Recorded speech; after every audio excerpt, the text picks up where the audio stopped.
Rdrrmc-1 nagbabala sa posibleng pagbagsak ng rocket debris mula China sa Northern Luzon.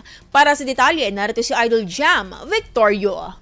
104.7 IFM Report! Nag-abiso ang Regional Disaster Risk Reduction Management Council 1 sa posibleng pagbagsak ng mga rocket debris sa bahagi ng Northern Luzon matapos ang rocket launch ng China kahapon ng umaga. Kabilang sa mga lugar kung saan maaaring mapadpad ang mga rocket debris ay sa mga baybayin ng Ilocos Norte at Cagayan na pasok sa Economic Exclusive Zone ng Pilipinas. Ayon sa tanggapan, umiwas sa mga tinukoy na drop zone areas, huwag hawakan o kunin ang mga natagpuang debris at isangguni agad sa otoridad sakaling makakita ng tirang debris ng rocket. Isinagawa kahapon, December 31, ang launching ng Long March 7A rocket ng China sa oras na 6:32 hanggang 7:14 ng umaga. Abiso ng tanggapan, manatiling alerto at mapagmatyag sa paligid para sa kaligtasan. Kasama mo mula dito sa IFM Dikupan, ito si Idol Jam Victorio, Tatak, IFM.